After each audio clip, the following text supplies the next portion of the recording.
Lofoten archipelago is part of Norway and located in the northern Atlantic, north of the Arctic Circle. The fjords and the majestic snow-capped mountains make the view unlike any other. Nature herself has created this unique work of art. During the Ice Age, nature broke its channels and formed the mountains alongside the fjords.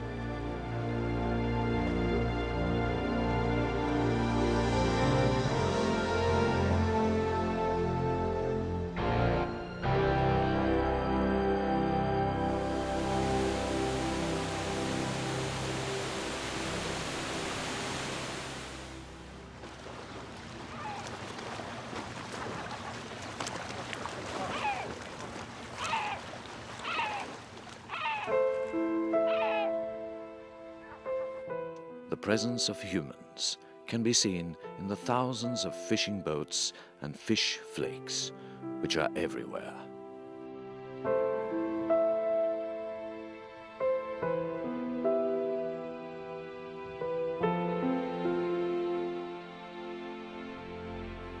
The climate and weather in Lofoten is extremely variable.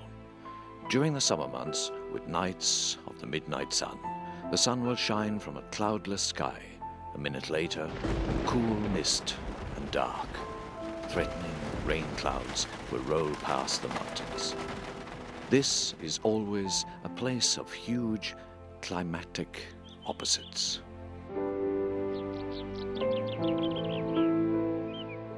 Indeed, a day at the beach may end abruptly, with only oyster catchers playing in the beautiful sand beaches as the northern Atlantic prepares to show its full force.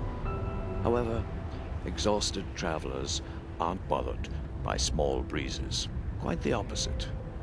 The even sound of the waves lulls the modern explorer to the sweetest of sleep.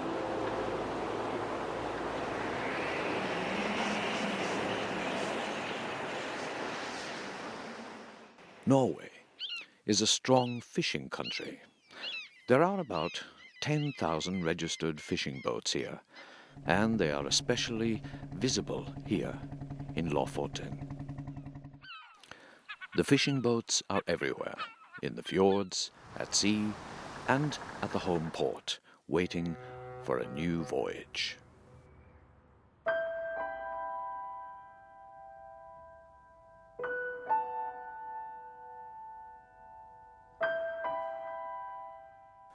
The clear, cool waters are guaranteed to offer a great catch.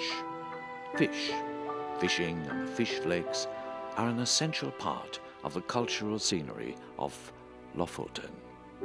Let's take a closer look.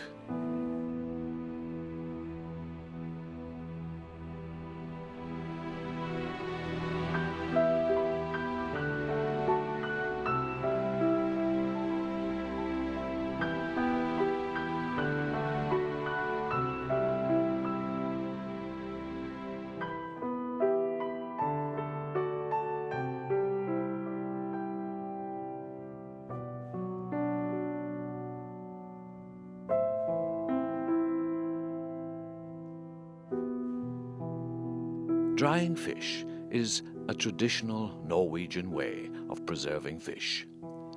Mainly this applies to cod, which has been dried with this old, proven method for centuries. Dried fish from Lofoten is considered the best, as the circumstances for drying are fairly stable and the climate ideal. The Lofoten Fishing Museum allows you to get better acquainted with fish and fishing.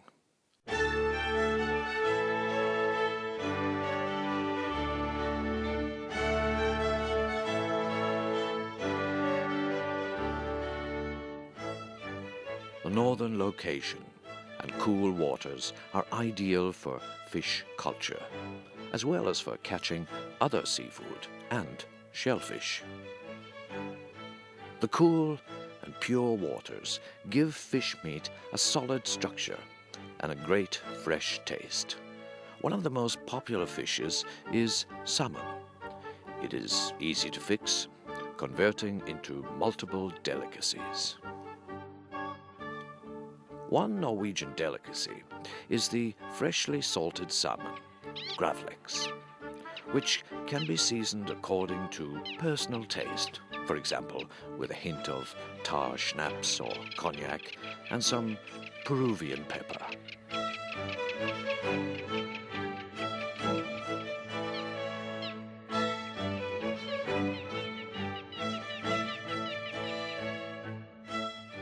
Another equally simple way of cooking a fillet of salmon is to smoke it. Bon appetit, or as the Norwegians would say, vel bekomme.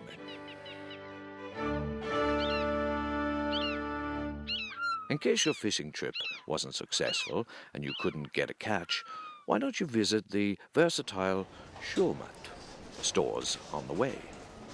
They have a wide selection of seafood, including whale meat, which both looks and tastes like fine beef. Each year, the Norwegians are allowed to catch a certain quota of minke whale.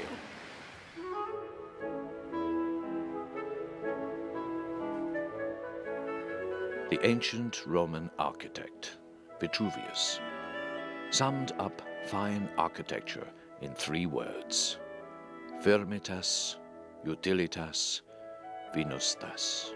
Strength, usability, and beauty. According to Vitruvius, materials should be of a high quality. The building must suit its intended purpose to use, and the building should also be aesthetically beautiful, well proportioned, and in accordance with correct symmetrical measures. Looking at the houses and buildings in Lofoten, there isn't much to add, as they are exactly as Vitruvius described: strong, practical, and unbelievably beautiful. They are made of nature's own breathable, high-quality material. Wood. Wood stands the changes in weather. The houses are practical and of great service to their occupants. It looks like the houses and rorbu cabins in the fisher villages rise straight from the fjords, just like here in Henningsvær. Fishing boats will take you all the way to your front door. How convenient. In addition, the buildings are extremely beautiful and well proportioned. They fit the view, like flowers on a hillside. Wood is still used to build new, modern houses, making them fit the environment beautifully, just like their old predecessors. Indeed, visitors often feel that the buildings of Lofoten are inhabited by the spirit of the place, mountains and the fjords. Genius loci. There is something about them, something that makes the inhabitants comfortable, makes children play, and forces even the busiest traveler to stop.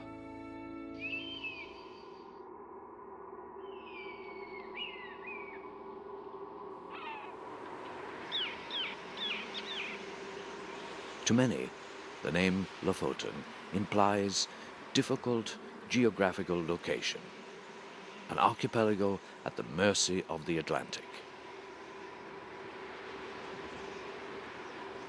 Today, the islands of Lofoten are connected to the mainland.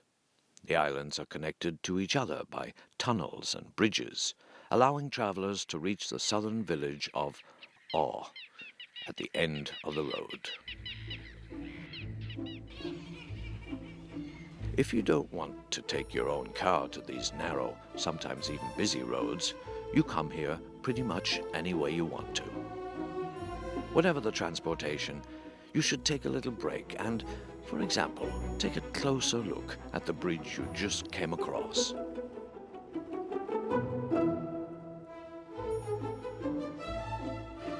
It looks like the architects who designed the bridge followed Vitruvius's advice as well. Of course, the bridges across fjords must be especially durable and functional, but the architects have not forgotten aesthetics or the surroundings.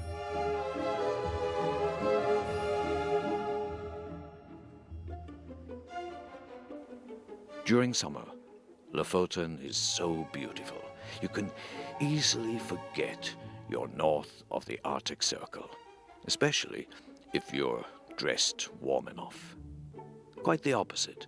It feels like you're in paradise. The nature is bathed in a green sea of flowers. It is unbelievable how the nature flourishes, how many blooming flowers of different colors there are. You can easily spend an hour or two admiring wildflowers at roadside rest stops.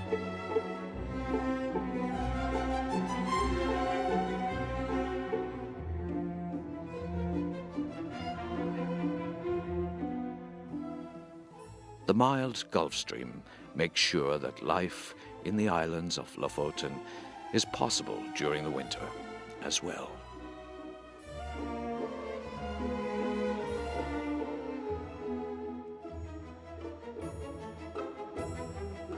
Thanks to the variable climate and sufficient humidity, the banks of the fjords are lush and fertile, enabling agriculture and stock raising. The higher slopes are perfect pastures for sheep, who sometimes want to become better acquainted with the people.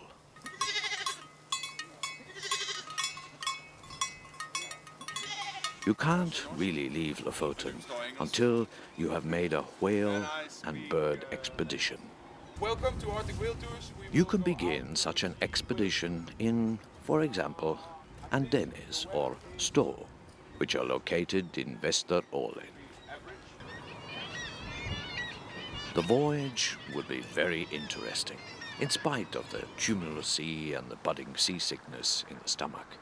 You will forget both once the guide tells you about whales and what we're most likely to see after a few hours' drive. We pass a majestic lighthouse on the way. This is a bird protection area.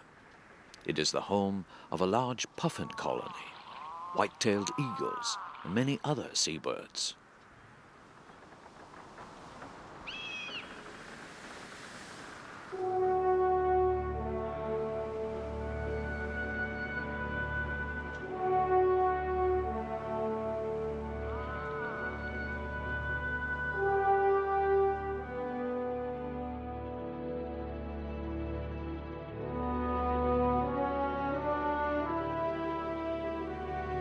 We also pass an islet inhabiting seals.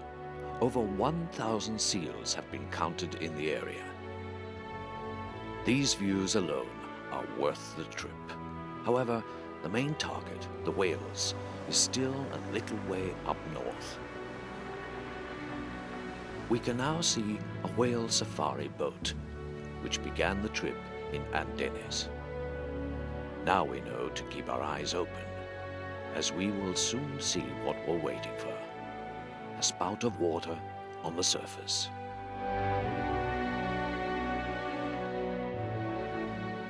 There it is.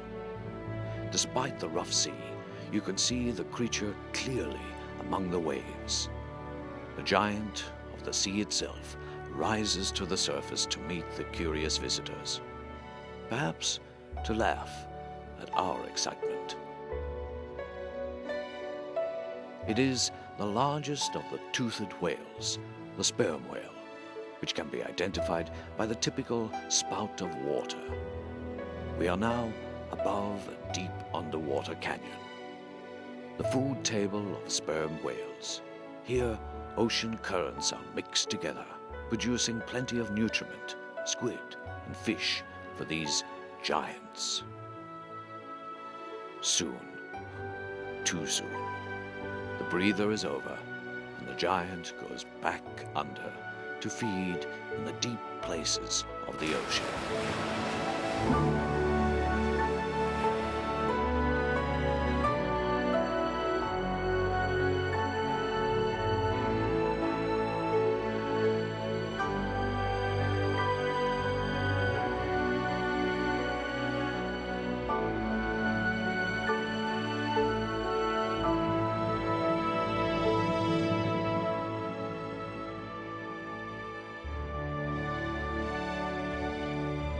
a great experience, and an unbelievable ending to our visit in Lofoten. It is worth it.